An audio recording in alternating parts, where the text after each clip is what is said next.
letters that are in there, because what we're saying is we have a manganese atom bound covalently to 4 oxygens. If you change this subscript, you no longer have your polyatomic ion. Okay, so you have to be careful. When you're learning, it's very often easiest if you put brackets around your polyatomics, because it kind of keeps them separate in your mind. When you go off to a college chemistry class, if you're still putting brackets around them all the time, you might get laughed at or pointed at or made fun of, but that's okay. So in this case, these charges are going to crisscross. And we have KMNO4. Okay? We don't actually need the ones, we know that. And because we don't need the ones, we really don't need the brackets. We can just write KMNO4. Okay? So, let's do another one that's similar to that.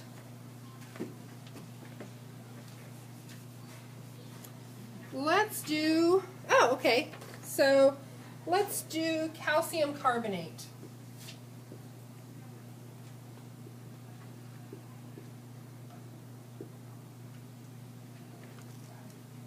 What's the symbol for what's the formula for the calcium ion? Ca2+. Find me the carbonate ion. CO3 1 minus. CO3 what? CO3 2 minus. 2 minus. CO3 2 minus. Okay. That's a discrete entity. We cannot break it up. We cannot move it around. We can't lose that number.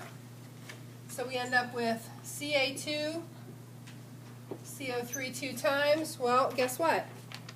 Do we need the 2's there? No. That simplifies. So we can just write Ca, CO3. Okay. Not too bad, right? Okay. Let's practice one more of those, then we'll turn it on its head.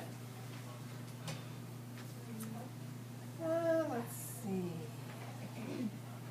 Oh, okay. Magnesium bromate. Magnesium bromate.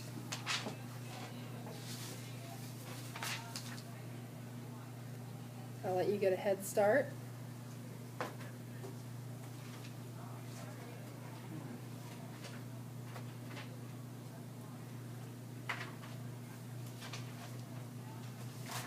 Okay.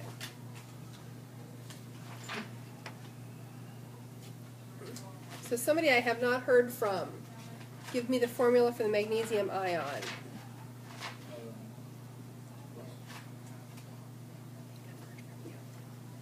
Okay.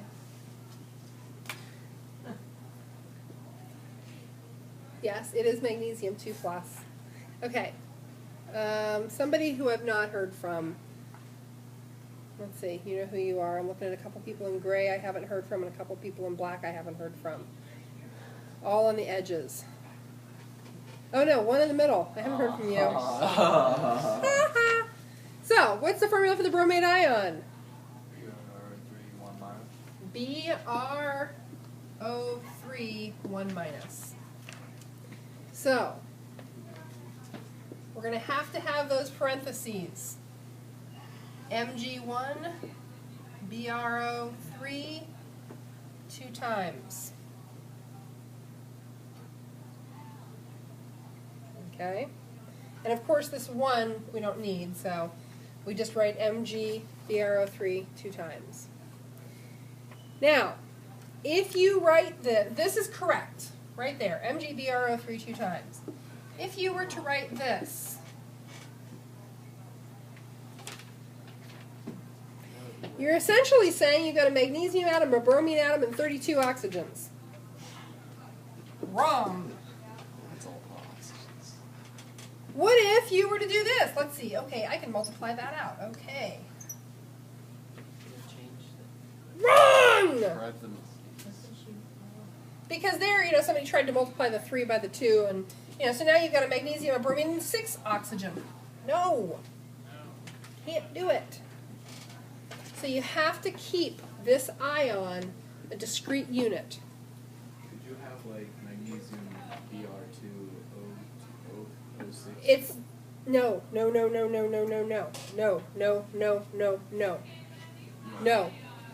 You cannot. No. So let's sure? no.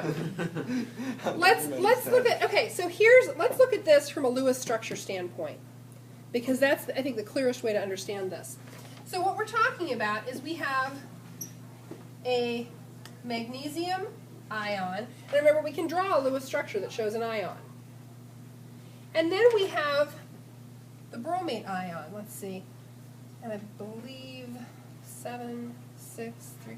Okay, I'm probably gonna do the Lewis structure wrong, but just bear with me here. Well, we're gonna pretend that's correct. I'm not gonna take the time to figure it out right this instant. There's one bromate ion. Oops.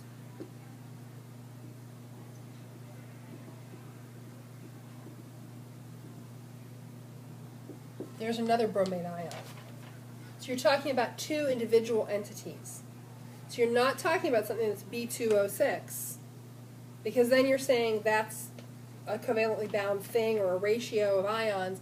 You were talking about 2 BRO3s. Does that make sense? You see why you can't do that any other way? Okay. So let's try a couple formulas, and I'll have you name them.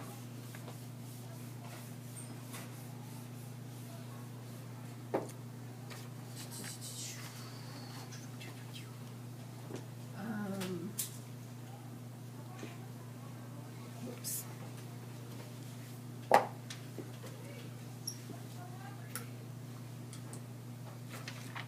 And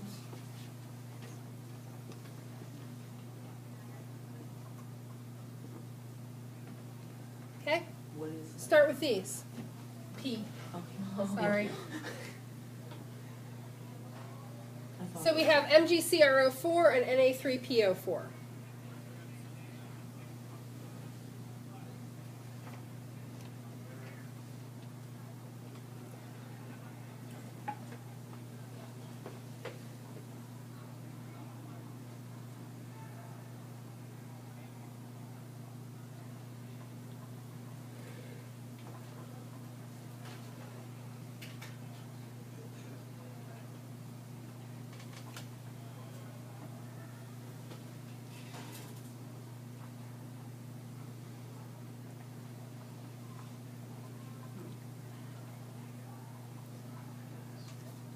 You got the first one, Ms. Henrich? Magnesium chromate. Magnesium chromate, fantastic. I'm just doing this for lack of space. Magnesium chromate, okay. Who have I not heard from? Casey, you have the second one? Sodium phosphate.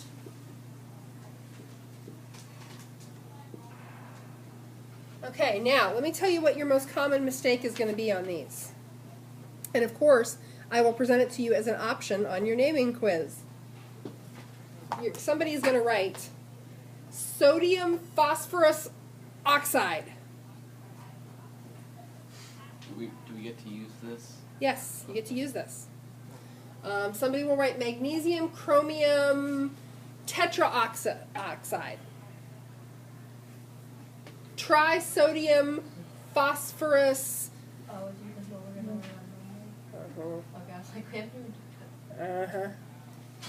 So it gets worse, is what you're saying. Nominally. Whenever you see 3 things, for right now,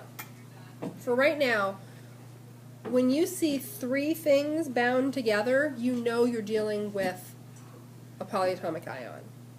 Because we're going to deal with 3 kinds of compounds so far. Binary ionic, that's two ions, and we're going to deal with binary ionics made from monoionics or monoatomic ions. We're going to deal with binary ionic compounds made from polyatomic ions. And then we're going to deal with binary molecular compounds. So, like the phosphorus pentachloride, the phosphorus with 5 chlorines that you drew in your lab and on your test, that's a binary molecular compound. The sulfur tetrafluoride. 2 things bound together covalently. Those are the only kinds of things we're going to deal with right now. So whenever you see 3 things for now, you know you've got a polyatomic ion that you have to go look up in your chart. Okay? All right. Let's do 2 trickier ones, and then I will give you your tests back. You knew there had to be a catch, right? There's always a catch. There's always a catch. Catch Okay, 22. so Thought we were in the hundreds earlier. Are we going to say? okay, you can name that. And while you're naming that, I'll have you name this one also. It's a trick.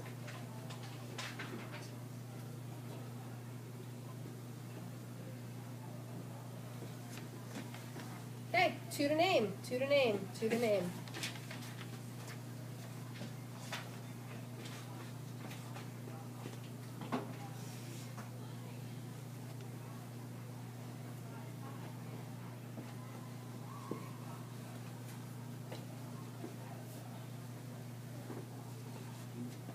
Find the name of the first ion, find the name of the second ion. I'll actually pause this while we